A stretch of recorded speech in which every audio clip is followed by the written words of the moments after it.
There are moments in television history when the carefully polished world of late-night talk shows suddenly veers off script, and what follows is not comedy, not satire, but raw, unfiltered reality. That's exactly what happened when Denzel Washington, Hollywood's most respected actor, clashed with Jimmy Kimmel in a moment so intense that even the control room couldn't save face. Within seconds, what was supposed to be a cheerful, promo-driven interview for Denzel's new film became a cultural earthquake.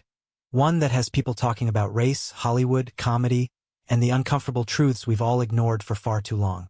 Before we continue, please hit the like button, subscribe to the channel, and turn on the notification bell for updates.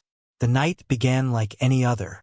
Jimmy Kimmel strolled onto his set, tossing out his signature smirks and sardonic one-liners, setting up his audience for another round of celebrity banter. The crowd expected laughter. The producers expected easy promotion. But Denzel Washington walked in with something else entirely. He wasn't there to play along with the usual scripted routine. He wasn't there to make Kimmel look clever. He was there, perhaps unknowingly, to change the conversation. The tipping point was a single joke. Kimmel, trying to be edgy, quipped about Hollywood's obsession with casting black men in prison dramas and slavery epics, making a tasteless comment about jail scenes being Oscar bait. A smattering of nervous laughter filled the studio, but Denzel didn't smile. Instead, he leaned in, eyes steady, voice sharp, and asked the question that stopped the room cold. You ever wonder why it's always our pain that gets greenlit? You could feel the silence. Viewers later said you could almost hear the audience's collective throat tighten. Denzel didn't stop. He called out not just Hollywood, but Kimmel himself, pointing to the show's lack of black writers, the endless cycle of jokes at the expense of real suffering, and the industry's cowardice in masking prejudice behind comedy. Jimmy, caught off guard, tried to laugh it off, but Denzel's presence was like steel, unyielding, immovable. It wasn't a soundbite. It was a reckoning. Then came the whisper heard round the world. Kimmel, Mike's still hot, muttered under his breath. F********, you, Denzel. Get over yourself. The clip lasted only 11 seconds, but those 11 seconds detonated like a bomb across the internet. Within hours, the hashtag #FUDenzel was trending, except it wasn't aimed at Denzel. It was Jimmy who became the target. People weren't laughing anymore. They were angry, and they wanted answers. That's when things escalated. Denzel didn't go on a ranting press tour. He didn't sit down with morning shows to cry foul. Instead, he did something far more powerful. He dropped receipts. On his official Instagram, Denzel posted a spreadsheet leaked by a former ABC employee. The document revealed the shocking truth. Jimmy Kimmel Live had one of the lowest retention rates for black writers in late-night television. The emails attached were worse. In one, a producer dismissed a highly qualified black female candidate as too militant for the writing staff. It was the kind of smoking gun you couldn't laugh away. The post didn't need a long caption. Denzel simply wrote, "Look at the numbers. I'm not here to entertain lies." That single sentence sparked a storm.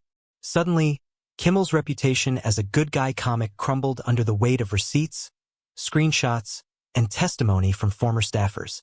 One even admitted on a podcast that Kimmel was warned not to push Denzel on racial jokes because he wouldn't play along. Jimmy wanted a viral moment. He got one, but not the kind he planned. So what happens when comedy collides with truth? The internet erupted with debates.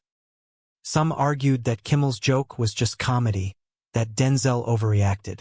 Others fired back, pointing out that when a joke punches down, using trauma as entertainment, it stops being comedy and becomes cruelty.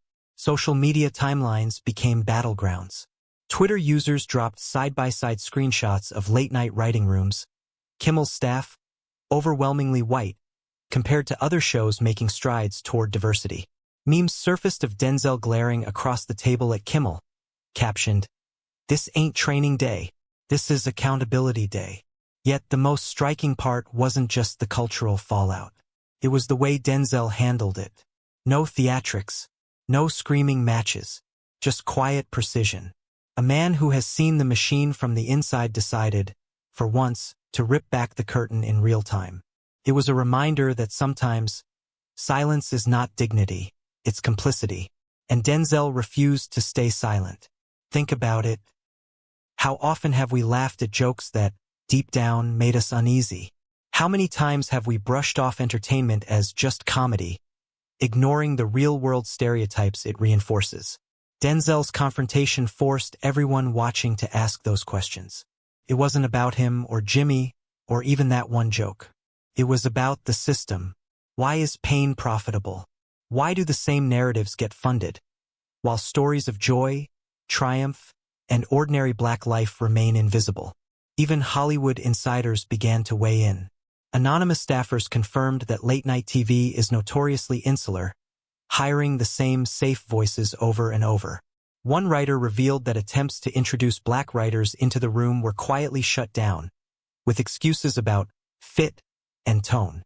Another shared that pitches centered on black joy were often sidelined in favor of trauma-based comedy skits that tested better with the audience.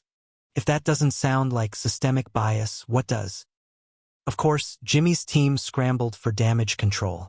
The official ABC statement was bland, promising an internal review and stressing that diversity and inclusion remain a priority. But the internet wasn't buying it. The leaked emails were already out there. The numbers were public. The whispers from inside the show had turned into shouts.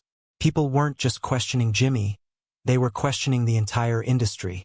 Weeks later, the fire hadn't burned out.